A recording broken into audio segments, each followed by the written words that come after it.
Hey, anybody see this last night? You know it's getting serious when I get cross-legged. When Russell gets cross-legged. Yeah. Here's Dave Smith on the Piers Morgan Show with Seth Dillon from the Babylon Bee, talking about that interview, which we talked a little bit about, Darryl Cooper on the Tucker Carlson show. We did about an hour and 10-minute long segment on this on the last show, which you guys may have seen, may have had a chance to watch that. We've gotten some feedback on that. And we figure, let's go right back. So There's our beat now. Yeah, exactly. So here we are. Dave Smith, apparently, from what some people have told me online, champions Darryl Cooper, put him in touch with Tucker. That's how that interview was arranged. I don't know that for a fact. I've just, very smart people are saying that. Very smart people have been saying that.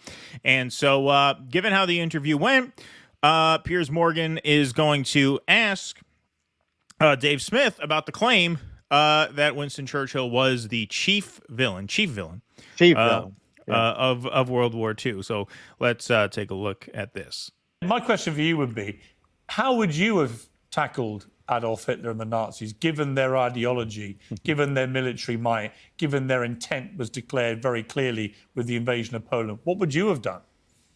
I'd have said, knock it off.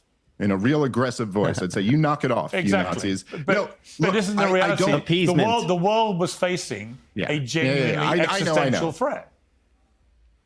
Oh, yeah, no, there's no question about that. No, look, there's some question about that in the mind of Darryl Cooper, who laments Churchill's decision not to broker a deal with Adolf Hitler. I mean, there was some doubt in his mind. Maybe not in yours, but in his. His view is very clearly what makes Churchill the villain of World War II, is that once the British had evacuated at Dunkirk, he shouldn't have continued to maintain an aggressive posture towards Hitler. That was being a sore loser or something. And he should have agreed to what Hitler was trying to do, which was, hey, we're white. We're white. You're white. Let's divide the world between us. Hey, come on. What do we fight? What's all this about? What's all this fighting about? Paisan, come on. We're just going to go fuck with some Russians. You don't like them anyway. Well, I mean, that was Mussolini, the Paisan. Yeah, you got him a little bit confused there, but same idea. Well, no. Mussolini made the contact, and he said it exactly that way. You're right. Yeah, exactly. Here's what you tell him. You tell him, hey, Paisan. Hey, Paisan. I went right to. Didn't we show that on the show? I went to the famous Mussolini balcony, and I did the pose right there when I was in Rome. That's right. Before, somewhat tongue-in-cheek, but I kind of mean it too. My real dog in this fight is to blame Woodrow Wilson. I think that the mistake was getting involved in World War I. I think that World War I was looking like it was headed toward a stalemate. America got involved and then forced the unconditional surrender of the Germans, imposed the Treaty of Versailles. I think that's kind of what set the table for World War II ultimately to happen. Look, what happened in World War II happened. I don't know how things would be different if things had, I said some people did some things. Sure. Okay. Okay, look, so I just want to pause it there because, look, the idea that the world beat up too hard on Germany between the world wars is fairly mainstream. I mean, there's nobody's really going to give you much argument about that. In the segment we did, I literally read a take on Germany that was written by Winston Churchill in 1935 that blamed the Treaty of Versailles and the reparations for the rise of the Nazis. In 1935, he was writing that. Yeah. It's not a particularly edgy, and I'm not saying Dave Smith thinks this way, but I'm saying it's in keeping with a lot of what Darryl Cooper says. That's not that's foundational. Hitler apologia is pretty much foundational, right? Nothing too new. But all right, let's keep going. Listen, all I'm saying is that the logic of saying that if you're critical of Winston Churchill, or if you're critical of FDR, or if you're critical of Joseph not about Stalin, I criticism, though, suppose is it? also would be, well, but I'm just saying the logic not. that It's about that a guy- means you're downplaying Hitler, it Yeah, just no, but it's simply not does that. not follow. Well, actually, I don't Okay. agree with you, because if you actually say, as a statement of fact, that the chief villain of the Second World War is Winston Churchill, and you don't say it was Hitler, then Piers, it's I'm also afraid, what's I'm not afraid what said. you are doing, as Seth said earlier, what you are doing, Dave, you are downplaying just how evil Hitler Yeah. was, because you're saying that this Well, other so guy here's the- who defended us Well, against here's him was the thing, worse. right? Let me get a So word in all here, of because you- there's so- also the well, issue of what's okay. not being said. Because Okay, before he goes into what's not being said, I just want to pause it there. I mean, yeah, absolutely. Semantically, if you're going to call Winston Churchill the chief villain, that is in and of itself reasonably interpreted as at least a partial exoneration of Adolf Hitler, right? Well, of course, and that's really the argument. And some people want to pretend, even though we spent quite a bit of time in our segment talking about the sins of Winston Churchill, that that's what's being litigated. And again, Right. if you didn't know this about Winston Churchill, all I can tell you is welcome to the club, welcome to the party. This is well known from anyone who doesn't get their information from some guy who works for the Defense Department who just decided to do 30 hours on shit because he feels that he's qualified. If you've actually looked into these things on your own, aside from that, this I mean, again, this is very conventional stuff. It's not like he came out and said this about Winston Churchill in 1949. Might have, and actually in a lot of parts of England, like say among the coal miners of Wales, it would not have been a revelation even then that Winston Churchill was basically a fascist himself. None of that has anything to do with, or in any way justifies claiming that his biggest problem, which again, as you point out, Keaton, in that whole segment with Tucker, he didn't mention any of those criticisms of Winston Churchill. The real criticism was that he didn't take the L after Dunkirk. That was his criticism. Yeah, and I just want to address what Dave said there too, because there's nothing wrong with Dave's point there that to criticize Churchill is not necessarily to exonerate Hitler. Like, logically, that holds. And there are a lot of people who try to present this as a straw man. Well, all Cooper does is talk about what a villain Churchill is, and they are claiming that we are illogically deriving from that he's defending Hitler. No, Dave, I'm sorry. Like, the principle of what you're saying here is true, but the facts are not on your side vis-a-vis this Tucker Carlson interview. In the Tucker interview, he not only vilifies Churchill, he specifically frames the deaths in the POW camps as accidental and as a result of poor logistics and planning. He does that.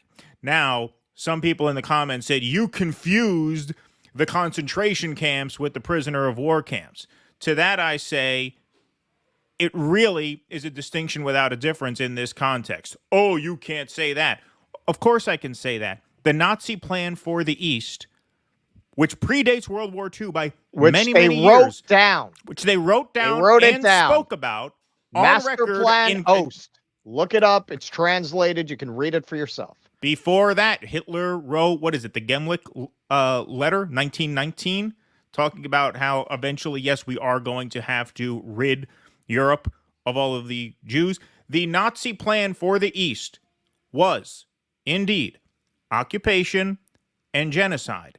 That is as basic and well documented a historical fact as exists in the 20th century. And Darryl Cooper said, no, they killed those people by accident. So you want to make a distinction between the concentration camps and the prisoner of war camps. The plan for all of them was the same. It was elimination.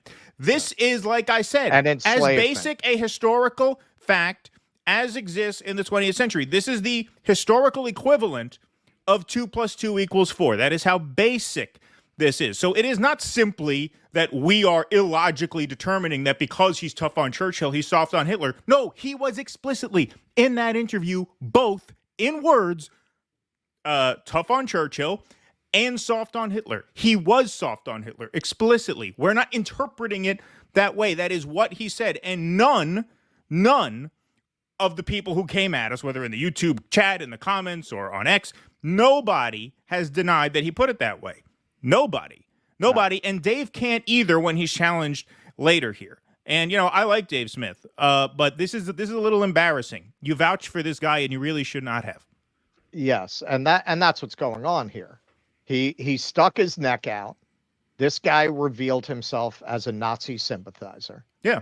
And as we'll discuss, particularly on Thursday, when we get into the rest of that interview by popular demand, it's listen, you can be a Nazi sympathizer without necessarily being a white supremacist. Yeah, he speaks very sympathetically about the black people who were victims of Jim Jones, and you know he's spreading around that half hour of him reading the accounts of Holocaust survivors. But you can still have a sympathy for fascism and authoritarianism and ethno-states, which he clearly does. Because if you do listen to the rest of that interview, basically he and Tucker spent a lot of time making an argument for ethno-states. And what he says about, even within the segment, what he says about Germany is really they were defenders of the West against the Bolsheviks, which was exactly how the Nazis saw themselves. He seems to believe in the right of people to have culturally contiguous, racially homogenous states and to defend themselves against predation against that. Now, this is not unique among people with fascist inclinations in the modern world, particularly Americans. We talk about socialism with American features. I think the smarter fascists recognize that in a polyglot society like America, you can't, a white nationalist based fascism is not going to get very far. There are just too many non-white people here. So you have to go with a more pluralistic kind of a nationalist fascism. But the reason he has this sympathy for the Nazis is because he essentially thinks they went too far, but they had the right idea. That's what you really get out of hearing him speak more at length on his views about other countries and immigration and other societies. He thinks the basic idea of the Germans holding back the tide of the Bolsheviks and the Russians, that was a noble cause, and even wanting to have Germany for the Germans, that was their right. You know, they just shouldn't have put the Jews in camps, and they should have planned better for the invasion of Russia. That's basically where he's. Now that is what I think most reasonable people would define as being a Nazi sympathizer. Yes. What else do you call that? All right, let's take a look at some more. You know, you can suggest, well, did he actually say anything that was sympathetic to Hitler? Well, some of it was what he didn't say. In that conversation, there was no mention of the Holocaust. There was no mention of Hitler's genocidal intentions in a conversation that was meant to determine who the chief villain of World War II was. No mention of those things. How's that justifiable?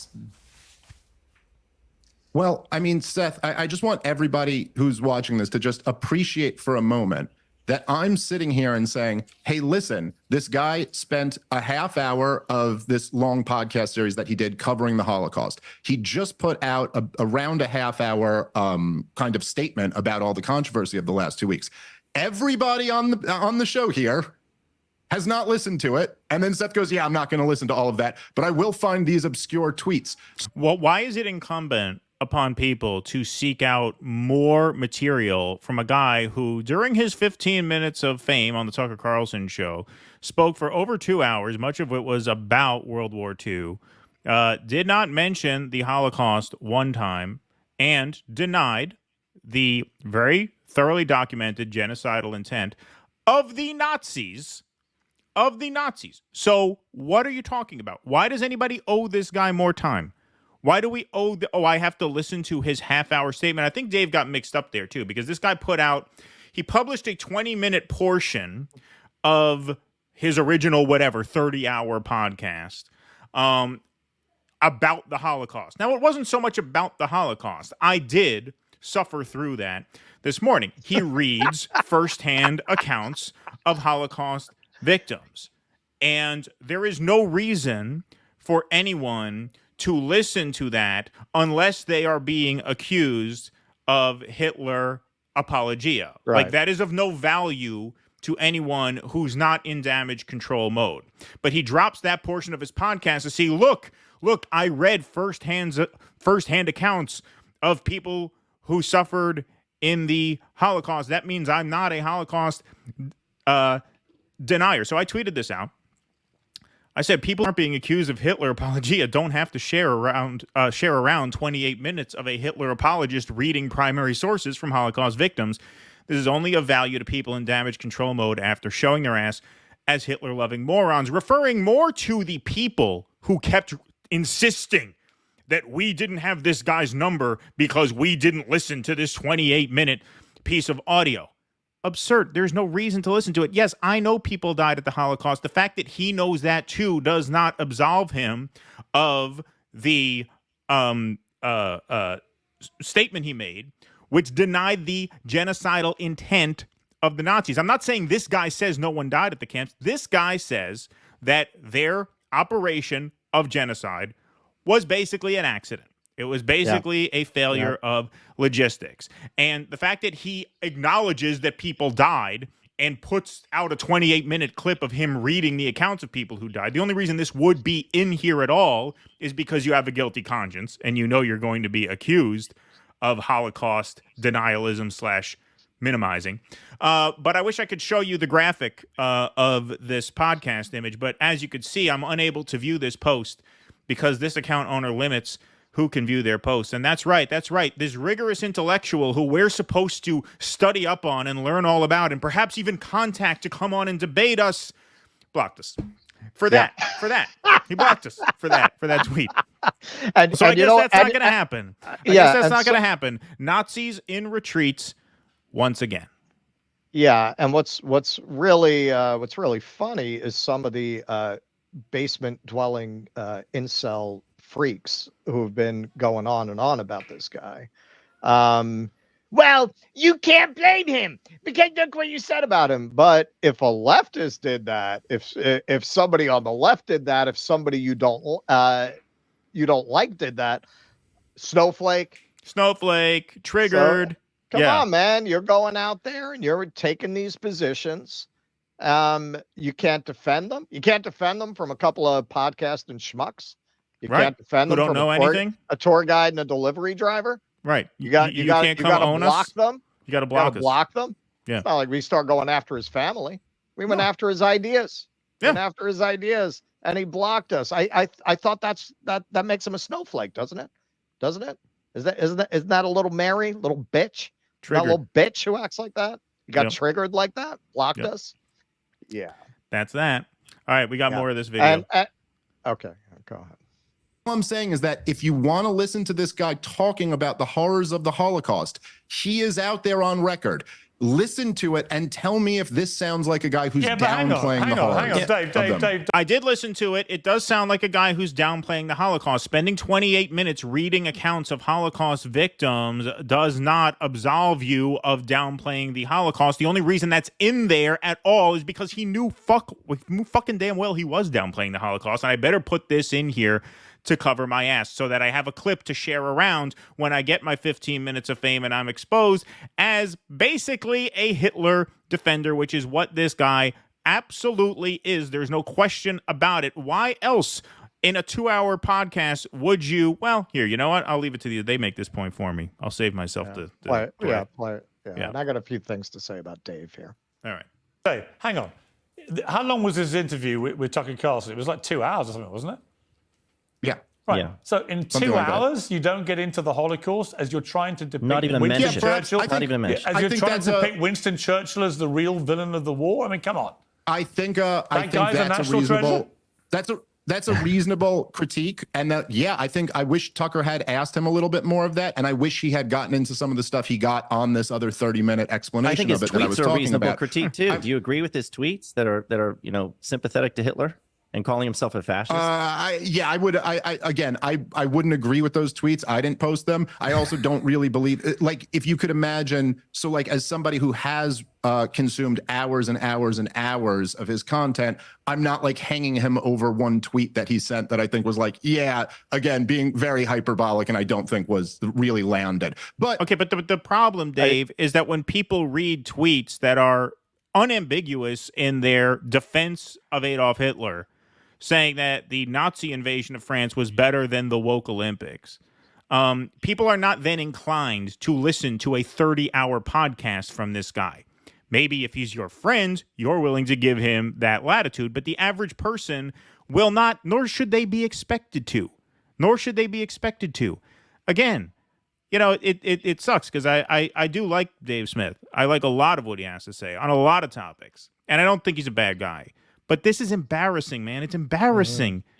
How embarrassing. You have to come out here and say, maybe in a 2-hour and 18-minute podcast that's largely about World War II, maybe he should have mentioned the Holocaust once. Maybe he shouldn't have tweeted out praise of Adolf Hitler. Yeah, I'll give you those points. But, if you listen to his entire body of work, he's really more than that. Well, we don't owe that to him any more than anybody owed the Beatles any more than the Ed Sullivan Show. The Beatles went on Ed Sullivan and killed it, and they became a sensation. If the Beatles went on Ed Sullivan and their guitars were out of tune and they couldn't sing and they fucked up the lyrics, people would have forgotten about them. They wouldn't get to go to the public passing around CDs. No, listen to this. This is a 2-hour demo. It's really good, and we're playing at the Roseland Ballroom next week. No.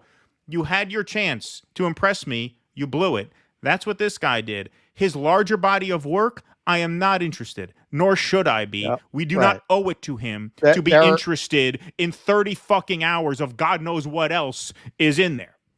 Yeah, there are plenty of credible historians out there who are not establishment historians who do get into these narratives, which again, a lot of this stuff that's being presented as edgy because you have to be pretty fundamentally ignorant to not realize that where this guy is actually factually correct. It's common knowledge by anyone who has even a passing interest in the subject. Oh, really? American bankers and American corporations were involved with the Nazis? Really? Prescott Bush? Yeah, call the New York Times. Nobody ever heard about this. Right. None of this shit is new. None of it is revelatory. At this point, you can't even say it's a challenge to the established narrative because those things have become part of the established narrative a long time ago, not like 10 minutes ago. Like people know about this for the most part, particularly if you've at all looked into this.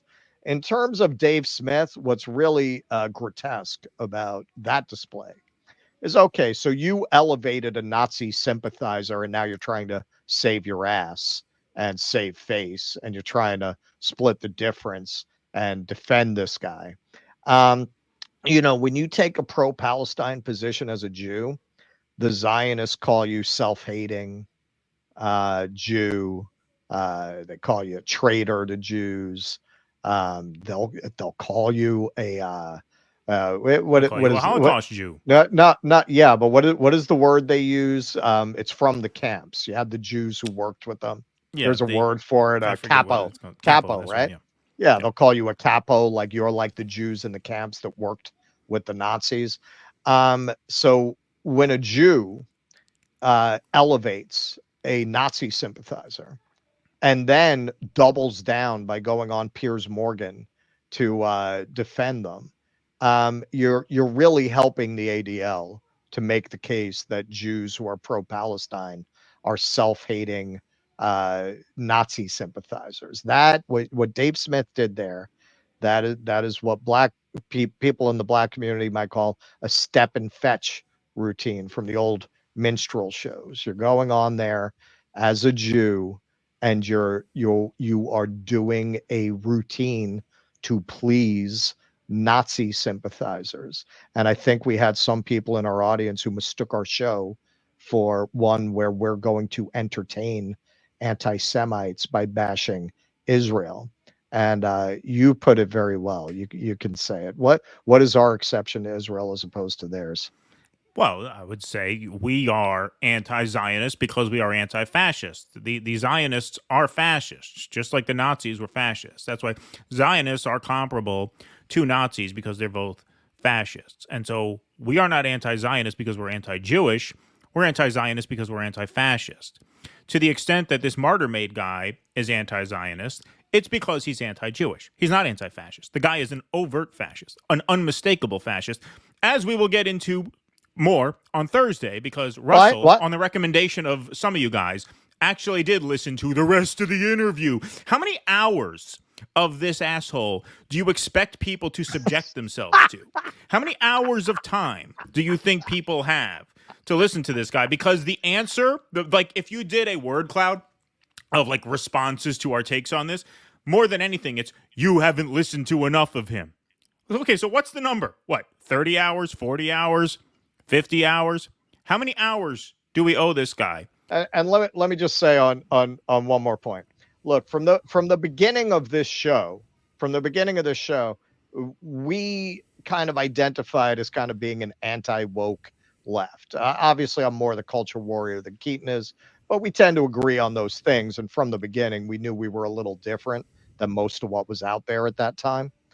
And there was definitely a question like, hey, is there really an audience for that? This was at the height of the activists really controlling the narrative. It's at the height of Me Too. You really couldn't question the gender narrative at this time. It was really certainly nobody from the left was challenging any of that. And my theory, I said, you know what, man, there are more of us than there are of those people, man. I'm sure there are. I am sure there is an audience for sensible leftists who don't buy into this shit. And you know what? We were right. And we developed a good, solid audience that we like to hang out with that is on the same page. But we took a lot of chances from the beginning. People who said here and there, things like, well, I hope you see how this went in the comment section. Go fuck yourself, motherfucker. We have never decided to do a segment or not to do a segment to cater to people that we don't even like. We do not need you in our fucking audience. And you know what? You think you represent a lot of people? Our fucking subs took a little fucking 20, 30 dip, start going right back up. We lost 25 and we gained 25 right back. Just like in World War II, the Nazis made some advances, but the commies rose up. The commies prevailed in the end. Yes. We have found that you lose people you don't want with a segment like that, and you gain people you do want. We actually call it our great replacement theory. Exactly. That's absolutely right. Go fuck yourself. Go fuck yourself. I heard Stormfront has a podcast now. You can go over there. Well, there's one other thing I want to make. One other point I want to make about this guy, because apparently he's good on Israel-Palestine. Apparently, like I said, he said at one point in the rest of the interview, this is very interesting, and it makes sense. We always say, the Israeli state, it's the ultimate kind of racially homogenous state, right? I mean, it's literally an ethno state. It's hard to find a self-defined ethno state in the modern world. So he says at one point when he's talking about his admiration for homogeneous societies, yeah, the Jews realized they needed a place of their own to go work things out. So I don't know how pro-Palestine he is. I would imagine, at least based on the coverage we did, his take is probably, you had a right to take this land, but you needed to provide better for the people you're oppressing. Okay, well, that was his logic with the Russians. I mean, that's really beyond the point I was going to make, because I neither know nor care whether this guy is pro-Palestine, because if this guy is pro-Palestine, as he might be, this is first of all, the guy is literally a Fed. I mean, this is a thing in this space, right? We call people who are suspect a Fed. This guy's literally a Fed. This guy literally works for the Defense Department. and he goes on Tucker Carlson's show, and apparently this anti-Zionist is also soft on Hitler. Now, if the establishment wanted to elevate one anti-Zionist voice, who do you think they would pick? A literal Fed who frames the issue exactly the way the ADL would want any anti-Zionist to frame the issue. I mean, this guy is such. I mean, that's what I'm saying. You're like you're worried about Rachel Zegler giving us a bad name? Yeah, talk about hold my beer, right? Yeah. Oh, Rachel Zegler's a liability to the pro-Palestine cause. Enter this fucking asshole, right? Yes. Now, I don't even know. Like I said, that's a hypothetical. I don't know what his views are. I don't care. I don't have to care.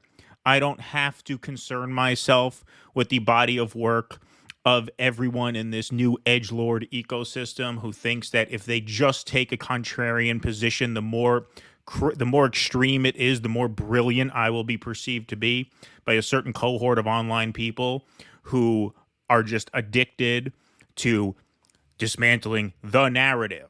No. There's a difference. But the fact that the Nazis intended to genocide Eastern Europe is not the narrative. That is perhaps the most well-documented historical fact of the 20th century. And to deny that, as he does, is to discredit yourself.